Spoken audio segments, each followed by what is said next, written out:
Hello! We continue our lessons of grammar, and today we are going to talk about basic sentence types. When it comes to speaking flawless English in public and trying to get the needed feedback, there are lots of people who are still struggling.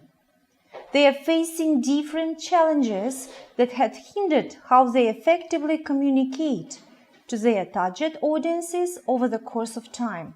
So, some of these difficulties will be highlighted and briefly explained below. So, you need to understand the various types of sentences that can enable you to be fluent in your communication process.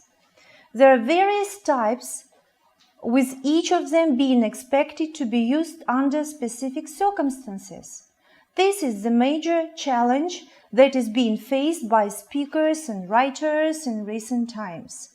Lack of proper understanding of the rules guiding sentence formation can really hinder effective communication among people. Sometimes you may not be lacking the knowledge of how to structure your sentence properly. However, you may have problems trying to over-impress your audience by making use of words that are too complex to understand. This will not only end up confusing your target audience, as you may also find it difficult to comprehend what you are saying or writing. It is always important that you learn how you can always keep it short and simple. It may interest you to know that even the advanced writers and pros do fall victims of this mistake. In the end, they send out the wrong messages to their audiences. In a nutshell, don't speak or write something that you're unsure of if you really want to get the needed feedback from your target audience. So, we may distinguish the 4 types of sentences. There are 4 types of sentences, and you can fragment character for them. They are required to be made use of in different circumstances. They will be highlighted below so that you can understand them properly in terms of knowing how to effectively use them when they are required or whenever they are required. The first one is declarative sentences. These are sentences that pass simple information across to an audience. They are usually ended with a simple full stop. For example, John has finally returned from the United States. Now, the second, sentences or statements do issue commands. For instance, take it to her without delay. Third, exclamatory sentences. These are sentences that are emotional in nature. The emotions could be possible or negative. For instance, this is the worst day of his life. It is important to point that these types of sentences are used sparingly in write-ups. This is because using them excessively may make your message lose focus. And fourth, interrogatory sentences. These are sentences that are meant to ask questions. They always end with a question mark. For instance, where did she go? Now further, we may also distinguish the second type of sentences, simple and compound sentences. What about simple sentence? A simple sentence contains one independent clause. What's an independent clause? So it's one subject followed by one verb or verb phrase. It expresses a single idea. Example of such sentences. I am happy.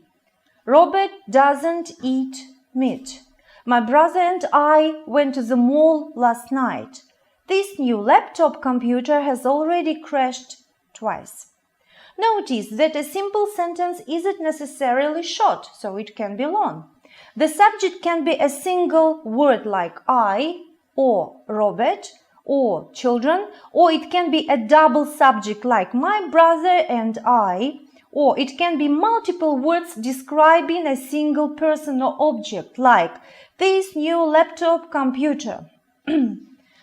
Now, as for compound sentence has two independent clauses joined by a linking word in but, or, so, yet, or however. Each independent clause could be a sentence by itself, but we connect them with a linking word. For instance, I'm happy, but my kids are always complaining. Or, Robert doesn't eat meat, so Barbara made a special vegetarian dish for him. My brother and I went to the mall last night, but we didn't buy anything. This new laptop computer has already crashed twice, and I have no idea why. So, note that each sentence has two subjects and two verb phrases. That's the difference between simple and compound sentences. Now, complex sentences. A complex sentence has one independent clause and one or more dependent clauses. A dependent clause cannot be a complete sentence by itself. For instance, I'm happy even though I don't make much money. Or, Robert, a friend I've known since high school, doesn't eat meat. My brother and I went to the mall last night while my sister stayed home and studied. This new laptop computer, which I bought yesterday, has already crashed twice. Now, these were the examples of complex sentences. Further, now compound complex sentence. Compound complex sentence contains three or more clauses, two independent and at least one dependent clause. For instance, I'm happy even though I don't make much money, but my kids are always complaining since we can't afford to buy the newest toys. Independent clause, in this example, I'm happy and my kids are always complaining. Now, dependent clauses, even though I don't make much money, and since we can't afford to buy the newest toys, and linking word was but. Or one more example, Robert, a friend I've known since high school, doesn't eat meat, so Barbara made a special vegetarian dish for him. In this sentence, independent clauses, Robert doesn't eat meat. And one more, Barbara made a special vegetarian dish for him. Dependent clause, a friend I've known since high school, and linking word, so. And one more, my brother and I went to the mall last night, while my sister stayed home and studied because she has a testing coming up. So, independent clauses, my brother and I went to the mall last night, and my sister stayed home and studied. Dependent clause, because she has a test coming up, and linking word, while. Now, let's talk about question forms. In English, there are several different types of questions, also known as interrogative sentences, that you can ask. Each elicits a slightly different response and is structured in a certain way. And this article will go over the following types of interrogative structures: yes-no questions, choice questions, WH questions, question tags, indirect questions, rhetorical questions. As we go over there, make sure to pay special attention to these things, word and intonation. So, let's speak about yes-no questions, the first type. The simplest type of question in English is the yes-no question. The simplest type of question in English is the yes-no question. Very simply, it's a type of question that expects a yes or no as a response. Take a look at the following statement. It is going to be cold tomorrow. Now let's change it into a yes-no question. Is it going to be cold tomorrow? The second is the change in the word. When a declarative sentence becomes a yes-no question, the subject and its corresponding auxiliary verb switch. Therefore, it denotes a declarative, while it denotes a yes-no question. Here are some other examples of yes-no questions. Are you going to take the car today? Can you understand him? Would he mind switching seats with me? Or should I leave my things here while we are gone? Will we be stopping by the gas station later? Or now look at the following question. Do you speak English? The corresponding declarative sentences for this is you speak English. However, in a yes-no question, we need to add the verb to do because an inversion must occur between the subject and the auxiliary verb. So, if you want to change your speak English into a question, you must first add the auxiliary to do. You do speak English, and then make the inversion. Do you speak English? Like this. It would sound weird for you to ask, speak you English, of course, or you speak English. It's a mistake, yeah? Here are some more examples of yes-no question which they added to do auxiliary. For instance, do you like chocolate? Does everything make sense? Now, negative yes-no questions. Yes-no questions can also contain word not, which would come after the subject in the question. For example, do you not have any money? Answering this kind of question, however, can be tricky. In this situation, if you want to confirm that you have no money, you would say no. If you answered with a yes, on the other hand, this will probably confuse the person who asked the question, and they will probably not know what you mean until you clarify your answer. This may sound very difficult to many foreigners, and I find it a huge inconvenience of the English language. Do you mind spotting me for dinner? Normal yes-no question. Or, yeah, sure, do you not have any money? It's negative yes-no question. Now, uninverted yes-no questions. So far, inversions seem pretty crucial to yes-no questions. There are, however, yes-no questions where an inversion does not occur.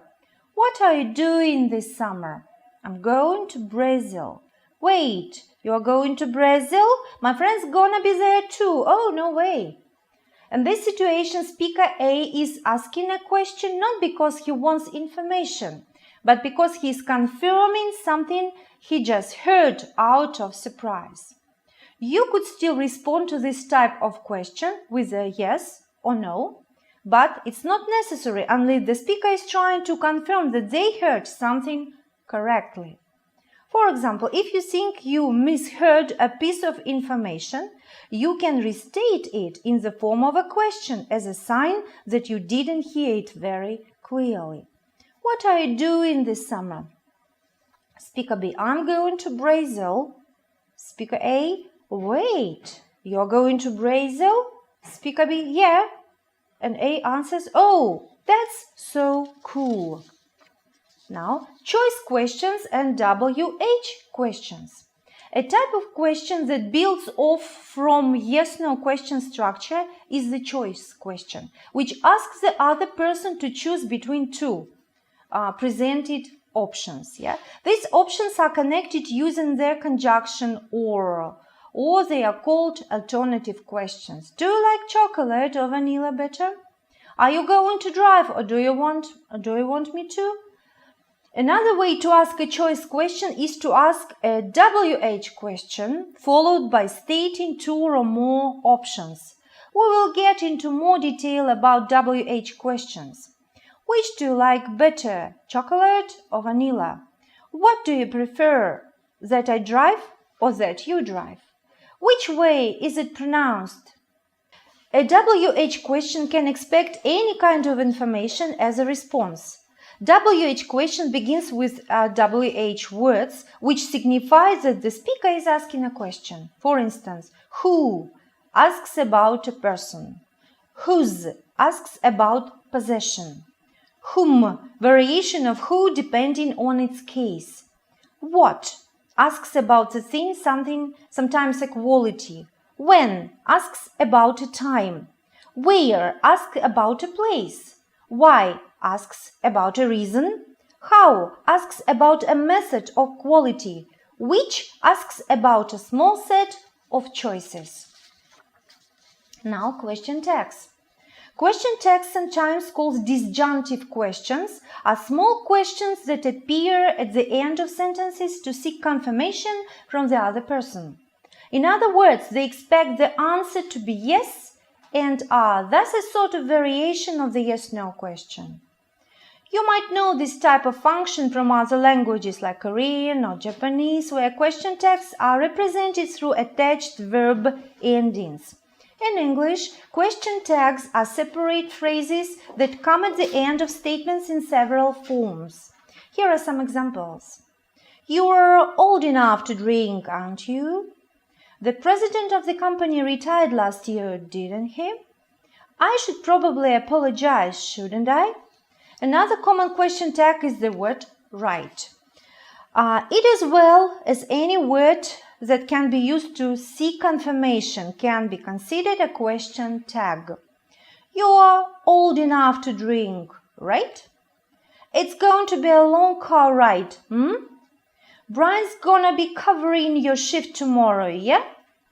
You can also turn an entire sentence into a question tag by inverting the subject and auxiliary verb within an actual sentence and similarly making it negative. Once again, always contact the auxiliary with the word not, otherwise the sentence will sound like a negative yes/no question, which we talked about earlier. Aren't you old enough to drink? Now, rhetorical questions. Rhetorical questions cannot be summed up into one grammatical category. Rather, they are questions that don't expect an answer and are used for mostly rhetorical and stylistic purpose. Almost any question, therefore, can be considered a rhetorical question in the right context. That being said, here are some examples of common types of rhetorical questions. What? Instead of literally asking what something is, the question what can simply be used to express surprise or disbelief or indicate that you find something remarkable. Because of this, it's sometimes written with an exclamation point instead of a question mark. My boyfriend just proposed to me. What? That's amazing. Congratulations. Or hey, I think I'm gonna have to cancel on dinner tonight. What? I'm sorry, something came up. Thank you for your attention.